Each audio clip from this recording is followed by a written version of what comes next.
Movie की starting blingy से होती है जो हमें एक कहानी सुनाता है कि आज से सैकड़ों सालों पहले इंसान और जादू की दुनिया के बीच जंग छिड़ गई थी, जिसमें एक तरफ थे इंसान और अच्छे ट्रोल्स और दूसरी तरफ थे बुरे ट्रोल्स जो सिर्फ तबाही चाहते थे। इसलिए शांति बनाए रखने के लिए उस समय के सबसे शक्तिशाली विजट मर्लिन एम्ब्रोसिस ने एक एम्यूलेट बनाया जिसका नाम था ट्रोल हंटर एम्यूलेट। हजारों साल बीत गए और ट्रोल्स जमीन के अंदर छिपकर रहने लगे। ऑर्किडिया ओक्स में एक दिन वो एम्यूलेट जिम नाम के एक लड़के को मिल गया। तभी से जिम बुरे ट्रोल्स को मारता है और धरती और ट्रोल्स को बुरे ट्रोल से बचाता है। इस काम में उसकी मदद उसके फ्रेंड क्लेयर और टोबी भी करते हैं। इसके अलावा उनके साथ कुछ एलियन भी हैं जो उनका साथ देते हैं। लेकिन एक दिन 3 विजट ने आकर उस एम्यूलेट को तोड़ दिया। उन विजट्स में से एक विजट जिसका नाम नारी था, उसने अच्छाई को चुना और लोगों की मदद करने लगी। उसी दिन से वो बाकी के 2 विजट नारी को ढूंढ रही है क्योंकि वो जेनेसिस का कुछ करना चाहती है जिसका इस्तेमाल वो किस लिए करेंगे वो किसी को नहीं पता, पर वो किसी बुरे काम के लिए ही होगा। और अब दुनिया बहुत बड़े खतरे में है। लेकिन क्या जिम बिना एम्यूलेट के दुनिया को बचा पाएगा? फिर सीन नारी और डुक्सी पर शिफ्ट होता है जो ट्रेन में जा रहे होते हैं और उनके हाथ में एक पिंजरा होता है जिसमें एक बर्ड होती है जो कि असल में एक ड्रैगन होता है जिसका नाम आर्ची है। तभी वहाँ वो विजट आ जाते हैं जिनके नाम बेलरोग और स्केल होते हैं। बेलरोग एक फायर विजट है और स्केल एक आइस विजट है। उनसे बचने के लिए डुक्सी अपनी छड़ी से स्केल और बेलरोग से लड़ने लगता है। तभी वहाँ पर क्लेयर और जिम भी आ जाते हैं। दूसरी तरफ क्रेल और स्टीव ट्रेन पर रेडिएशन छोड़ने की कोशिश कर रहे होते हैं जिससे स्केल और बेलरोग की मैजिक पावर खत्म हो जाएगी। लेकिन इसके लिए ट्रेन को रोकना पड़ेगा और इस काम के लिए टोबी और आर्ची को ट्रेन के कंट्रोल रूम में भेजा जाता है। लेकिन टोबी ऐसा नहीं कर पाता और उससे कंट्रोल टूट जाता है जिससे टाइम पर क्रेल और स्टीव रेडिएशन नहीं छोड़ पाते। दूसरी तरफ बेलरोग और स्केल सब पर भारी पड़ रहे थे और वो लोग उनको रोक नहीं पा रहे थे और क्रेल और स्टीव फ्लाईओवर के नीचे से ट्रेन पर रेडिएशन छोड़ने की कोशिश करते हैं जो कि सिर्फ कुछ ही देर तक रहती है। बेलरोग जिम को ट्रेन के ऊपर ले जाती है और लड़ाई में जिम की शील्ड गिर जाती है और बेलरोग जिम को बहुत चोट पहुंचाती है और उसे फेंक देती है। पर क्लेयर जिम स्टीव की कार में एक शेडो पोर्टल खोलकर भेज देती है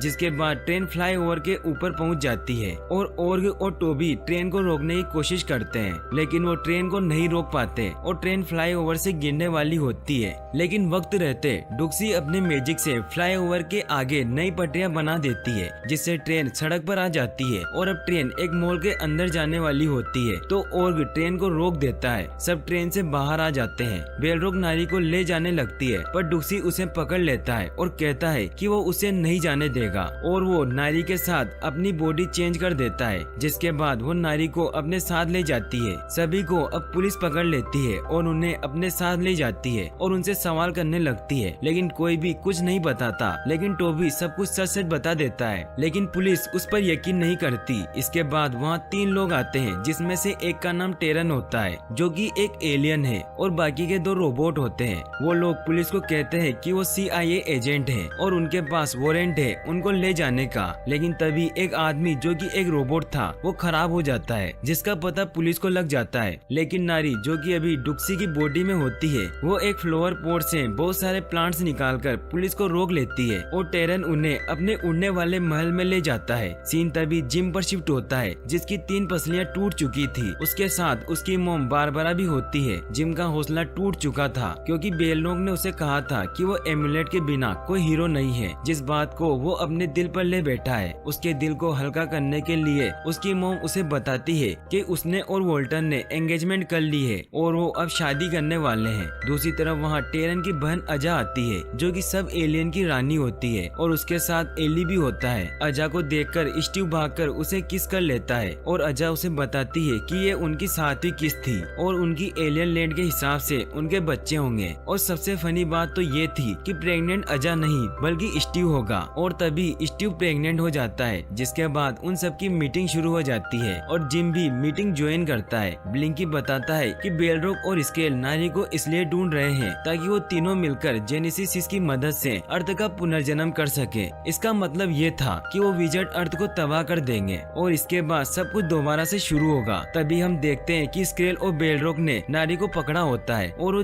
जेनेसिस 6 के पास जाकर उसको एक्टिवेट करने की कोशिश करते हैं, पर कुछ भी नहीं होता क्योंकि नारी की बॉडी में तो डुक्सी था। जब बेलरॉक और स्केल को इस बात का पता चलता है तो वो अपने मैजिक से डुक्सी का मैजिक तोड़ने लगते हैं, जिससे उसको बहुत तकलीफ होती है। और दूसरी तरफ डुक्सी की बॉडी में से नारी निकलने लगती है। जाते जाते नारी कहती है कि ट्रोल हंटर 9th कॉन्फ़िगरेशन बनाओ, क्रोनोस्फीयर ही बिगड़े को बनाएगा। ऐसा कहते ही डुक्सी की बॉडी से नारी चली जाती है, पर जिम कहता है कि वो अब कोई ट्रोल हंटर नहीं रहा क्योंकि उसके पास एमुलेट नहीं होता। अब अजा उसे एक एमुलेट देती है जिसको उन्होंने मर्लिन के एमुलेट जैसा बनाया होता है, और उस एमुलेट में उसने अपने प्लेनेट का स्टोन डाला था। वापस आकर डुक्सी सबको बताता है कि बेलरॉक और स्केल ने उसको कहाँ रखा था, तो वह बताता है कि वो जगह राउंड हाउस थी, यानी कि ट्रेन के बदलने की जगह, लेकिन ऐसी जगह नॉर्थ अमेरिका में बहुत थी। तो क्लेयर कहती है कि वो नारी से कनेक्ट होकर शेडो पोर्टल से वहाँ चली जाएगी, और वो ऐसा ही करती है। राउंड हाउस पहुंचकर सब देखते हैं कि वहाँ कोई नहीं होता। डुक्सी कहता है कि यह वही जगह है, और उसे ट्रेन की पटरी पर एक पैटर्न बना हुआ दिखाई देता है जिसको वो अपने मैजिक से सोल्व कर देता है, और तभी सारा रूम बदल जाता है और वो लोग देखते हैं कि बेलरॉक और स्केल ने नारी को अपने जादू से काबू किया होता है, और अब वो जेनेसिस 6 को एक्टिवेट कर रहे थे। सब लोग उन्हें रोकने की बहुत कोशिश करते हैं, पर उन तीनों के आसपास एक शील्ड बनी होती है जिस वजह से वो नाकाम रहते हैं। इसके साथ ही जिम का एमुलेट भी काम नहीं कर रहा था, और इतने में जेनेसिस 6 एक्टिवेट हो जाता है और तीनों विजेट गायब हो जाते हैं। फिर हम देखते हैं कि ग्रीनलैंड में बर्फ का टाइटन निकलता है जिसको स्केल कंट्रोल कर रही थी। वहीं दूसरी ओर ब्राजील में से निकलते हुए टाइटन को नारी कंट्रोल कर रही थी, और बेलरॉक का लावा टाइटन चाइना से निकलता है। और अब वो तीनों एक पॉइंट के पास जा रहे थे जहाँ पर धरती का केंद्र है। ब्लिंकी कहता है कि वो धरती का केंद्र वहाँ पर है जहाँ ट्रोल्स का शहर आकर बसा हुआ है, यानी कि ऑर्किडिया। उन तीनों टाइटन के इकट्ठा होते ही सारी धरती का पुनर्जन्म हो जाएगा। इस बात पर अजा कहती है कि वो एलियन शिप बुलाकर सारी धरती के लोगों को उसमें बिठाकर किसी और प्लेनेट पर ले जाएगी। तो बाकी सब कहते हैं कि ऐसा नहीं हो सकता क्योंकि अर्थ एक बहुत खूबसूरत प्लेनेट है और वो लोग उसे तबाह नहीं होने देंगे। इसके बाद सब लोग लड़ने लग जाते हैं। तो जिम कहता है कि उन लोगों को इस सिचुएशन से लड़ना होगा और इसके लिए उन सबको उस पर ट्रस्ट करना चाहिए। जिसके बाद टोबी कहता है कि वो उस पर ट्रस्ट करता है। और अब बात ये थी कि जिम के एमुलेट ने काम क्यों नहीं किया।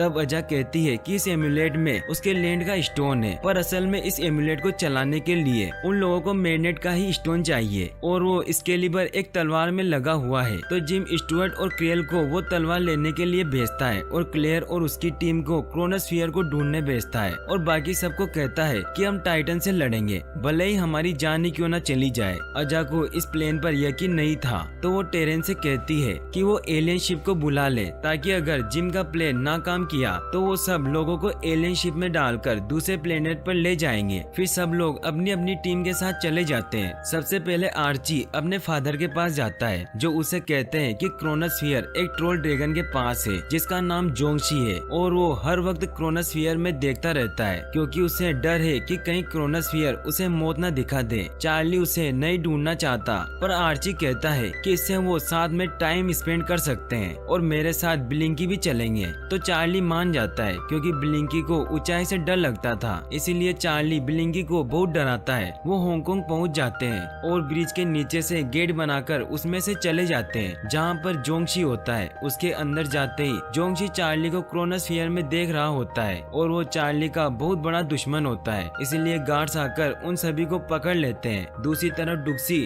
नमोरा और आर्ग नारी के टाइटन के पीछे होते हैं और उसे रोकने की कोशिश करते हैं, पर कुछ भी नहीं होता। फिर एक वाइन डुक्सी को दूर फेंकती है, पर वक्त रहते ही आर्ग उसे पकड़ लेता है और बचा लेता है। जिसके बाद नमोरा नारी के पास पहुंच जाती है, पर नारी उसको अपनी पावर से वाइन में जकड़कर मार देती है। वहीं दूसरी तरफ जिम और टोबी अजा फोर्ट को ग्रीनलैंड में ले जाते हैं और स्केल के टाइटन को रोकने की कोशिश करते हैं, पर टाइटन पर किसी भी तोप के गोले का कोई असर नहीं होता। फिर अजा अपनी शिप में बैठकर उससे लड़ने जाती है, पर स्केल अपने ऊपर एक शील्ड बनाकर बच जाती है। बाद में वोल्टर जिम को एक रस्सी के जरिए टाइटन के पास पहुंचाने की कोशिश करता है, पर रस्सी की हुक निकल जाती है और जिम नीचे गिर जाता है। वोल्टर पकड़कर जिम को जमीन पर गिरने से बचा लेता है, पर इसमें उसके पंख बर्फ में जम जाते हैं। फिर वोल्टर जिम से बॉम्ब लेकर टाइटन के पास चला जाता है, जिससे कि टाइटन में एक ब्लास्ट होता है और टाइटन टूट जाता है, पर इसमें वोल्टर की जान चली जाती है, पर टाइटन दोबारा से जिंदा हो जाता है। इसके बाद अजा जिम और टोबी को लेकर हांगकांग चली जाती है क्योंकि वो क्लेयर से कांटेक्ट नहीं कर पा रहे थे। वहाँ पर वो देखते हैं कि फायर टाइटन ने तबाही मचाई हुई है और वो ब्रिज को तोड़ने वाला होता है। उससे लड़ने के लिए वर्वातोस नाम का एक एलियन एक बहुत बड़ा गन रोबोट लेकर आता है और वो बेलरोक के टाइटन से लड़ने लग जाता है और गन रोबोट फायर टाइटन को मार देता है। पर फायर टाइटन फिर से जिंदा हो जाता है और वो गन रोबोट से लड़ाई करने लगता है, लेकिन गन रोबोट बहुत ही डैमेज हो जाता है और एंड में बेलरोक टाइटन की मदद से गन रोबोट पर बहुत सारा लावा डाल देती है, जिससे वो पूरी तरह से जल जाता है और वक्त रहते वर्वातोस बाहर आ जाता है। फिर फायर टाइटन ब्रिज को तोड़ने वाला ही होता है और अजा कहती है कि उन सबको वहाँ से चले जाना चाहिए, पर जिम क्लेयर को ढूंढना चाहता है और जिम और टोबी वहीं रुक जाते हैं और अजा वर्वातोस के साथ एक शिप में चली जाती है। जोंगशी ने चार्ली और बाकी सबको पकड़ लिया होता है क्योंकि वो जानता था कि वो सब उससे क्रोनोस्फीयर लेने आए हैं। इसके बाद सब लोग गार्ड से लड़ने लग जाते हैं और आर्ची जोंगशी से क्रोनोस्फीयर ले लेता है और वहाँ से भाग निकलते हैं, पर गेट के पास पहुँचते ही वहाँ जोंगशी आ जाता है और उनसे क्रोनोस्फीयर ले लेता है, जिसमें वो देखता है कि उसके ऊपर बहुत सारी चट्टानें गिरने वाली है और होता भी ऐसा ही है।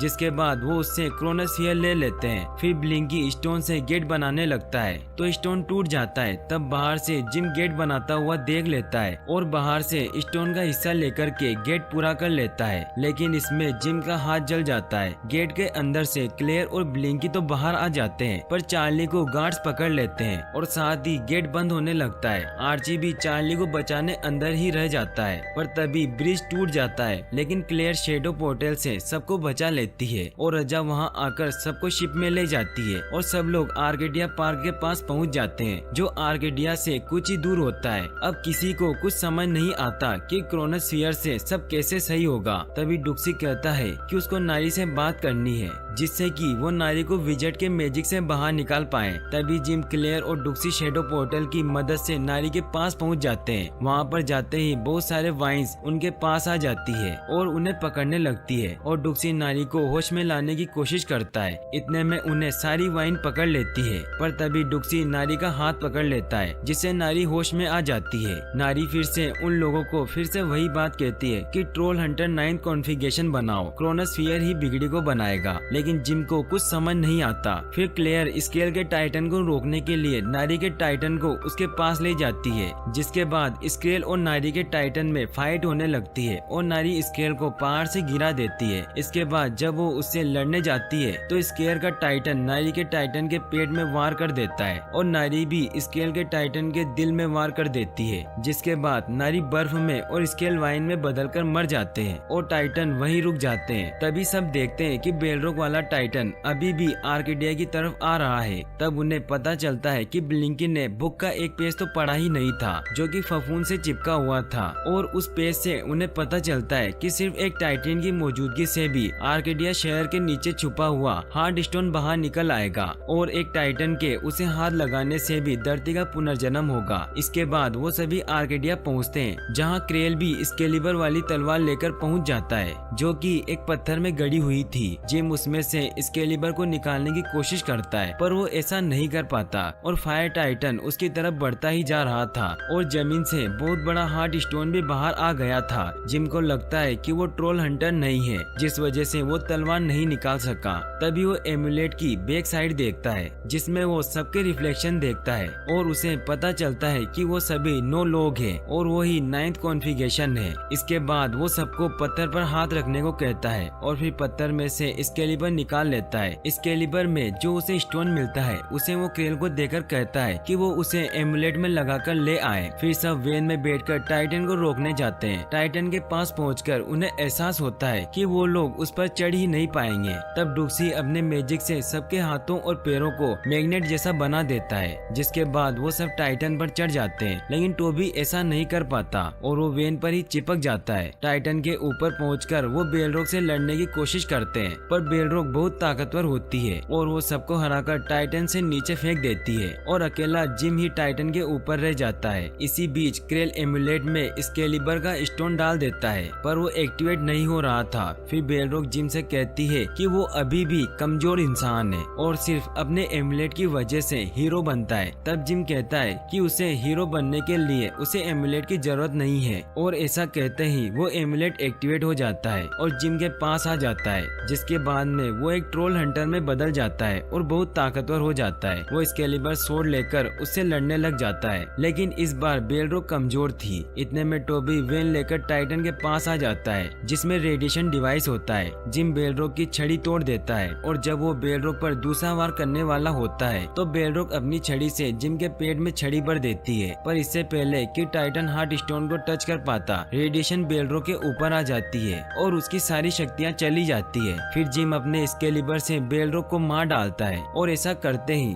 फायर टाइटन और हार्ट स्टोन टूट जाते हैं। सबको लगता है कि जिम मर गया है, लेकिन वो जिंदा बचकर आ जाता है। जिसके बाद वो लोग देखते हैं कि स्टीव ने पूरे 7 बच्चों को जन्म दिया है और जिम देखता है कि टोबी कहीं पर भी नहीं है, तो वो टोबी को ढूंढने जाता है। टोबी वेन में अपनी आखिरी सांसें गिन रहा होता है और वो जिम से कहता है कि उसने उसे बहादुरी सिखाई है, जिसके बाद उसकी जान चली जाती है। जिम को फिर नारी की दूसरी बात याद आती है कि क्रोनोस्फीयर ही बिगड़ी को बनाएगा और जिम क्रोनोस्फीयर को तोड़ देता है और उसमें से एक लाइफ जेम निकलता है और सभी को नारी की बात से पता चलता है कि इस जेम से सब कुछ पहले जैसा हो जाएगा और हम समय में पीछे चले जाएंगे और ये सारी बातें सिर्फ ट्रोल हंटर को ही याद रहेगी। जिस पर डुक्सी कहता है कि इससे बात और ज्यादा बिगड़ सकती है क्योंकि हमने बहुत मुश्किल से दुनिया को बचाया है। फिर ब्लिंकी कहता है कि हमने अपने इतने सारे दोस्तों को खोया है, इसीलिए ऐसा करने से सब चीजें अलग तरह से होगी। सभी एक दूसरे से गले मिलते हैं और फिर जिम उस जेम को एमुलेट में डाल देता है और वो एक्टिवेट हो जाता है। फिर हम देखते हैं कि जिम उस टाइम में पहुंच जाता है जब उसे सबसे पहली बार एमुलेट मिला था, लेकिन किसी को कुछ याद नहीं रहता, बस जिम को पता होता है। जिम अब सब कुछ अलग तरीके से करता है। वो टोबी को कहता है कि नहर के रास्ते से जाना। टोबी नहर के रास्ते से होते हुए जाता है जहाँ उसे एमुलेट मिलता है और यहीं पर मूवी एंड हो जाती है। और गाइस, अगर आप ऐसी और वीडियोस देखना चाहते हैं तो डिस्क्रिप्शन में दी गई लिंक्स पर क्लिक करके वॉच कर सकते हैं। और वीडियो पसंद आई हो तो लाइक और सब्सक्राइब जरूर कर लें। Thanks for watching.